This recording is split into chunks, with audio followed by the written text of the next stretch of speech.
Let's talk today about, are most people NPCs or zombies or robots, whatever you want to call it.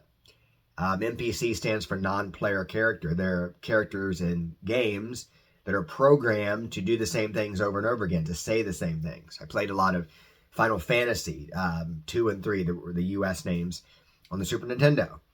And non-player characters essentially told you the same thing over and over again. You talk to them, they always said the same thing, they did the same thing. They're not capable of doing anything else because they're programmed that way. Now, as a player character, you have a lot of freedom. You can navigate, do different things, but non-player characters, they have to do the same thing over and over again. So the question is, are most people, non-player characters? And I think the answer is actually yes. And I'm going to explain why that makes sense based on brain science and my understanding as a hypnotist and neurolinguistic programming guy. Now, let me just first of all start by saying, you don't have to be an NPC. You can escape the world of being a robot or being an NPC at any time, but it can be really hard to escape. And I'll talk about that a little bit later. So let's talk about the brain science of it a little bit. I don't think you're born an NPC. Kids are typically not NPCs. Now, yes, when you're younger, your brain is influenced by genetics, is influenced by your environment. You're not really consciously aware of what you're doing. So there's a lot of those subconscious factors that are of course, driving a child's behavior. But when you think about it, children are experiencing the world in a fresh and new way. And this is reflected in the way a child's brain works. A child's brain is highly neuroplastic, meaning it can rewire easily, can form connections between neurons easily, can also prune connections. This is why when you're a child, if you want to learn a language, it's easy. If you're an adult trying to learn a language, it's tedious, right? That's because, again, children learn very quickly. Children are making connections in their brain. They're responding to things in the world. It's all fresh. It's all new. They don't have a concept of the color blue, for example. They don't have a firm concept of what it means to be in love or to date someone. Obviously, they're kids. Hopefully not. But this is just examples of things that younger kids, they don't really have a concept of this. They're developing these concepts. They don't see something and already have a reinforced concept in their mind that they're then now habitually repeating. Now, by the time you get older, what's happened is you've experienced almost everything there is to experience. Your brain has a concept of what that means to you. And this concept is so deeply and hardwired in your brain that the connection between neurons just happens like that. So you automatically have a response to something. If you grew up, for example, in maybe a household where people were very negative or very judgmental, maybe you pick that up. So now your response to almost everything is negative. Or maybe you grew up in a situation with a lot of trauma. So now you see all human relationships in a negative way, or you've experienced maybe relationships in a negative way. So now you're very skeptical of all men or all women, for example. And that's an example of how you don't see the world in a fresh way. Now imagine how this works if you experience almost everything this way, right? You won't try new foods because you already believe you know what foods you like. You won't try new experiences because you already believe you know what experiences that you like. You always get angry when you see a certain thing because of past associations. You refuse to entertain the possibility of dating someone different than the type of person you've always dated. You believe that yelling and screaming are the only ways that you can discipline a child because that's how you were disciplined, even though you hated it, but that's a whole other topic entirely, right?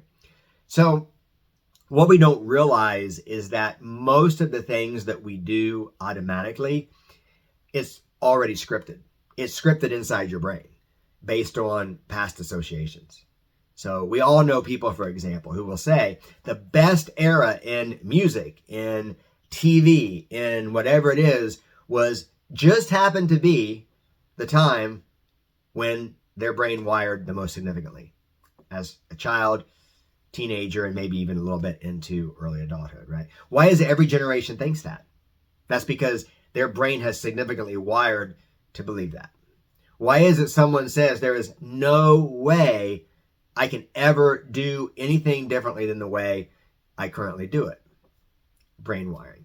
Now, what ends up happening is by the time you reach adulthood, especially like by the time you reach late 20s, early 30s, imagine how many times this process has repeated in your brain over and over again. You know, most people don't have a new thought, a new feeling, or take new actions ever. Very rarely. And if they do, it's very painful because the brain makes it that way. When you've established a connection in your brain that is so deeply wired, your brain's going to resist making any sort of new connections. Let me give you an analogy for that. When you've made a connection in the brain over and over again, it's like driving a car on this beautiful, empty 6-lane highway. It's easy. You just kind of do it, right? You don't have to think about it. You're just coasting along. It's easy. When your brain goes to make a new connection, it's almost like getting off that highway and taking an axe and starting to chop down trees and forge a new path to create this new road. Your brain's not going to want to do that because it's done the same thing over and over again. So what this means is most people, especially when they're adults, they are robots. They are NPCs. They have worked the same type of job for decades. They have had the same types of relationships for years and decades. They have eaten the same things. They've done the same things. And effectively turning them into robots, non-player characters. And you may even know this. You may even know someone that you don't even tell them certain things because you know they're going to say something negative or they're going to say something critical, or you know their reaction they're going to have because that's the reaction they've given you hundreds or even thousands of times. And if you were to ask them to have a different reaction, they might literally not be able to have a different reaction. They might not be capable, or they might push back at you and claim they can't have a different reaction. So let's talk about how to get out of this. Now, because you may see these own traits in yourself, and we all have these traits. No one is free from this influence. We all are influenced by this brain wiring. We absolutely are.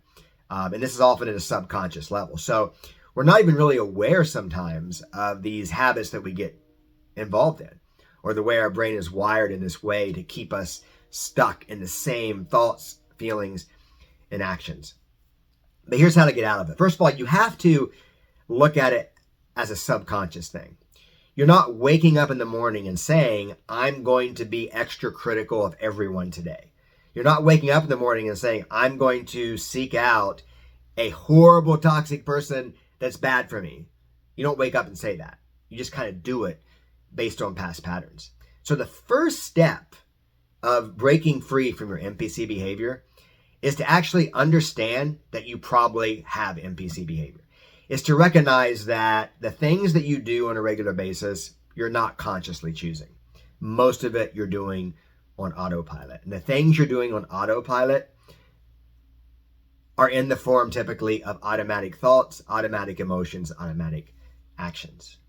Maybe you have repeated the phrase, I'm depressed, for a decade, which means your first reaction when you go to possibly feel happy is to tell yourself you're depressed. So just to even recognize that you have these automatic behaviors is the first step. And some people watching this video won't even be able to recognize that. They will say, this doesn't apply to me. Who I am is being depressed. Who I am is being negative. Who I am is being cripplingly anxious. Who I am is being cripplingly shy. That's going to be the first reaction some people have. And that's robotic NPC behavior, right? It's saying there's no way I can be anything except the thing I've been for years and decades. So the first step is saying, yeah, you know what? I might have these automatic behaviors. When I work with clients as a hypnotherapist and NLP practitioner, that's one of the first things I have to do is to get people to recognize that they have been working on autopilot most of their life. Their inability to lose weight, their phobias, those things are a result of autopilot. Now, the second thing is you have to be able to step outside your old brain wiring and start to begin to imagine something new.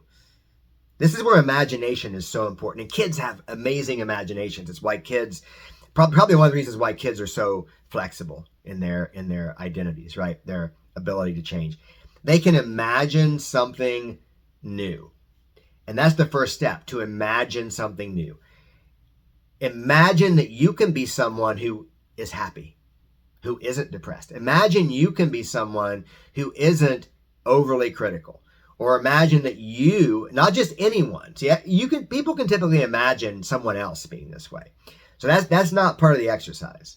You know, you can probably imagine a player character can make changes. That's easy to do, right? That's NPC behavior, though, to recognize that you're just playing this role that's predetermined, but someone else is capable of not playing a predetermined role. You have to be able to imagine that you are able to accomplish things that you never imagined. You have to imagine, you know what? I have made horrible financial decisions most of my life, but I'm able to make great financial decisions. I'm able to learn about money. I'm able to invest. I'm able to save money. I'm able to tell people no that are draining me of money. That's the second step. Being able to imagine a future, imagine a you that doesn't exist now, but that you can bring into existence through possible changes. And then the third step is you have to start to implement those changes. And this work I do with clients. You have to be able to imagine and actually carry out thinking new thoughts, generating new thoughts, because the automatic ones that keep coming to you are going to be the robotic autopilot thoughts. You have to think new thoughts, you have to feel new feelings, and you have to take new actions. And a lot of people say, well, I can think new thoughts, but there's no way I can feel new feelings. But that's that same NPC type behavior, right? Saying that you're incapable of feeling new things. Well, I'll let you in on a secret. We often separate thoughts from feelings, but where do feelings come from? Feelings come from the same place that thoughts come from, your brain and nervous system, right? It's the same place. If you can change thoughts, if you can modulate your thoughts, you can absolutely modulate your feelings. And in some ways, the way you modulate your feelings is to modulate your thoughts. You start to change your thoughts, you'll start to change your feelings. And the third key is you have to change, in this 3-step cycle, you have to change some of your actions too. In other words, you have to start doing things that you otherwise wouldn't do.